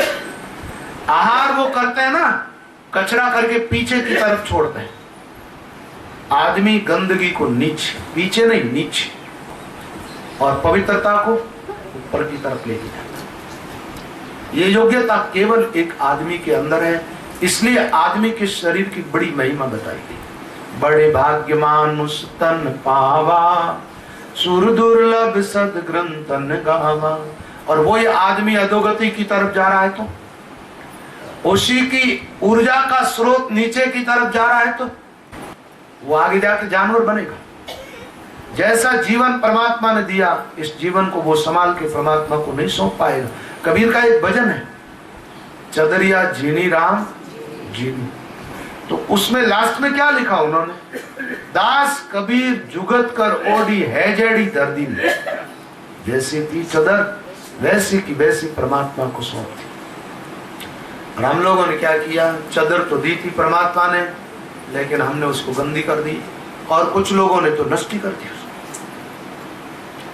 नष्ट करने वालों पर परमात्मा की कृपा कैसे होगी? ऊपर की तरफ चले, ऊंचाई की तरफ जाने वाला रास्ता थोड़ा जीना है। यहाँ भीड़ को लेकर के हम नहीं जा सकते। यहाँ तो शब्द ही एक चलेगा, एक शब्द सिर्फ, और वो शब्द होगा रकार। माया अक्षर याम बिलाया, ररंकार एक गिगन सिधाया। ररंकार के साथ जोड़ा एक शब्द, एक ररंकार, ऊपर की तरफ जाएंगे। एक ररंकार। एक बात बताओ, ये अपने जो निर्गुण परंपरा में जिसको अपन मोक्ष मानते हैं, उसका एक नाम है केवल्य पद। क्या नाम? केवल्य ज्ञान, केवल्य पद, केवल्य की आराधना, केवल्य की साधना। केवल्य का अर्थ क्या होता है? सिर्फ एक रह जाए, दूसरा नहीं। तो आज मैंने एक बात बताई कि बुझा हुआ दीपक, यानी दीपक और बत्ती साथ में संयुक्त जुड़े हुए, तब तक क्या है? दीपक है, तेल है, बत्ती है, और लो। कितने हो गए? 4 हो गए। अब वो लो जो है दीपक का साथ छोड़े तो फिर क्या बचेगी? फिर केवल आग बच जाएगी। एक बात है, आग का कोई रूप नहीं होता है। आप कहेंगे आग का रूप होता है। लाल रूप में आग को देखा आपने, तो आप कैसे मानेंगे कि रूप नहीं होता? आप नहीं जानते। आप आग जिस पदार्थ में प्रज्वलित होती है ना, जिसके द्वारा वो उसका रूप आग के साथ जुड़ जाता है, इसलिए आग का रूप नजर आता है। जब अग्नि उपाधि को छोड़ देती है, बत्ती को आग छोड़ते ही आग निराकार हो जाती है, रूप को भी छोड़ देती है उसी समय। आग क्या करती है? जैसे लकड़ी में जल रही आग, लकड़ी राख हो गई और लकड़ी का अस्तित्व मिटा, आग का नहीं मिटा। लकड़ी का मिटा क्या? कि लकड़ी पड़ा मिट करके, और वो तो हो गई मिट्टी, मिट्टी का हिस्सा मिट्टी में चला गया, और जो लकड़ी का रूप था उसको आग खा गई। और फिर आग ने क्या किया? लकड़ी और आग का संबंध जैसे विच्छेद हुआ, आग अपने ही स्वरूप में गई। आग का क्या रूप?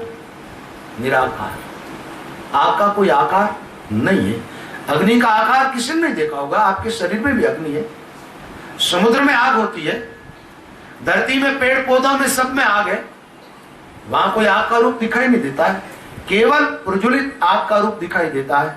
ऐसे ही देहधारी आत्माओं का आकार दिखाई देता है, लेकिन आत्मा का कोई आकार नहीं होता है।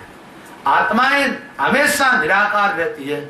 आत्मा पहले निराकार थी, आज भी निराकार ही है, और आगे भी आत्मा निराकार ही रहेगी। शरीर धारण करने के कारण आत्मा का आकार हमें दिखाई दे रहा है। तो जब ये ऊर्ध्व गति की तरफ जाने वाली साधना, यहां थोड़ा ऊपर जाने वाला रास्ता ले लोगे ना तो धीरे धीरे आकार छोड़ेगा। आकार टोटल माया से उत्पन्न हुआ है, और मायातीत तत्व जो परमात्मा और आत्मा, ये दोनों निराकार है, इनका कोई आकार नहीं। अब आगे के रास्ते पर हम चलते हैं तो धीरे धीरे आकार को छोड़ने का प्रयास कर रहे हैं। आकार को छोड़े। ये बत्ती जो है उधर जा रही है, लो दीपक को छोड़ने की तरफ। अभी दीपक को छोड़ नहीं दिया, ऊंचाई की तरफ हम जा रहे हैं, और एक समय ऐसा आएगा कि लो दीपक को छोड़ेगी एकदम, और उस समय शरीर बुझे हुए दीपक की नहीं रहेगा। आप देखेंगे जो योगी, जो महात्मा, जो महापुरुष समाधि में बैठे हैं, उनका शरीर ऐसा ही लगेगा आपको, बुझे हुए दीपक की नहीं, और मुर्दे का शरीर भी ऐसा ही लगेगा, बुझे हुए दीपक की नहीं। मुर्दे में और महात्माओं में थोड़ा सा अंतर होता है।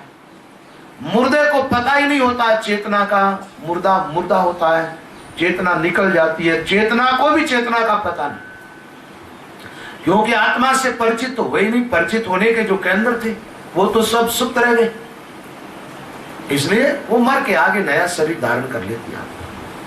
लेकिन शरीर जो पड़ा रहता है पीछे, वो बुझे दीपक के नहीं, मंदिर में एकदम अंधेरा। और योगियों के पास ऐसी कला होती है, वो सुखमणा में प्रवेश कर जाते हैं। 10वां द्वार एक केंद्र है जिसको सहस्त्रार चक्र बोलते हैं। वहां प्रवेश पाने के बाद शरीर पूरा मुर्दे की नहीं रहता। कैसा रहता है? मुर्दे की नहीं, एक बुझे दीपक की नहीं। और वहां से जब आगे गति कर लेते हैं तो देह से परे निकल जाते हैं। देह मुर्दे की नहीं पड़ा रहता, लेकिन उनमें एक सामर्थ्य और होता है, वो देह में वापस लौट के आ जाते, देह में रह जाते। और ऐसे महात्माओं के लिए आप लोगों ने कभी सुना होगा कि वो यहां बैठे हैं, सारे लोकों में भ्रमण करके आ जाते, बैठे यहां, मान लीजिए गंगापुर में बैठे, और उसके बावजूद जितने लोक लोकांतर है सब लोकों में भ्रमण करके वो आ जाते, जा करके देख के आ जाते, देख के आते हैं और वहां की बातें ये बता देते हैं यहां आकर। वो कैसे जाते हैं? उनकी चेतना जाती है, वो निकल जाते शरीर से, सब जगह जाके आ जाते, सब कुछ देख लेते, और उनसे कुछ भी छिपा हुआ नहीं रह सकता। दर आकाश पाताल में जितने आश्चर्य है, वो सारे आश्चर्य वो महात्मा लोग देखते। और जब ही तो साधु संत बोलते बोलते ऐसे आश्चर्य की बातें बोलने लग जाते, लोगों के एकाएक समझ में नहीं आती, और आएगी भी तो कैसे? एक चीन का आदमी या अमेरिका का, कहीं का भी बाहर का, यहाँ आ जाए, आप बोलो तो वो नहीं समझे, और वो बोले तो आप नहीं समझे। विदेशी भाषा कैसे समझ कैसे पाए? तो महात्मा तो जीते हैं चेतना में, उनकी भाषा भला साधारण आदमी कैसे समझ पाएगा? और साधारण आदमी को वो अलौकिकता की कुछ बातें बताएंगे तो उन आदमी को लगेगा ये आदमी झूठ बोल रहा है। ऐसी घटना हमारे जीवन में तो कभी घटित नहीं हुई। घटना तो जरूर घटित होती, लेकिन आपने प्रयास भी तो कहा किया। भोजन पाया ही नहीं तो भूख कैसे मिटेगी? पानी पिया ही नहीं, प्यास कैसे बुझेगी? अपने भीतर सोई हुई शक्ति को जगाया ही नहीं तो अलौकिकता प्रकट होगी कहां से? तो पीछे से जो रास्ता चलता है, भजन करो आप, निरंकार पश्चिम का मार्ग लेगा, और एक एक करके इस गांठों को, सारी गांठों को छेदन कर डालेगा, एक रास्ता बन जाएगा। और महात्मा लोग कहते हैं उल्टी गंगा बह रही है, गंग गिगन को जाए। क्या कहा? गंगा जो है वो गिगन की तरफ जा रही है, ऊर्जा ऊपर की तरफ जा रही है, सारी शक्ति का रूपांतरण हो गया है। वो नीचे बह रहा था, स्रोत ऊपर बहने लगा। प्रयास तो करना पड़ेगा, बिना प्रयास तो कुछ नहीं। एक बात है, बिना प्रयास किए तो यह मिलता ही क्या? कुछ भी नहीं मिलता। मोहब्बत में क्या? आदमी तो मोहब्बत में पानी चाहता, कुछ भी करूं नहीं, मुझे सब कुछ प्राप्त हो जाए। ऐसे कैसे? जीवन दाव पर लगाना पड़ता है परम सत्य को पाने के लिए। जो अपना जीवन दाव पे नहीं लगाएगा वो सत्य से वंचित रहेगा। और एक बात है, मुर्दे जैसा बेकार का सड़ा गड़ा जीवन जो है, वो जीवन भी ऊंचाइयों की तरफ जाने के काबिल नहीं होता है। एकदम स्वस्थ जीवन चाहिए, वो ये आदमी आगे बढ़ पाएगा। बुढ़ापा आ गया, बेटे पोतों ने काम संभाल लिया, अब क्या करे, अब मौत निकट आ रही है, अब तुम्हारा अजमाड़ा फेरनी है। अब उन लोगों को कहो कि ऊंचाई की तरफ चलना है, क्या चलेंगे?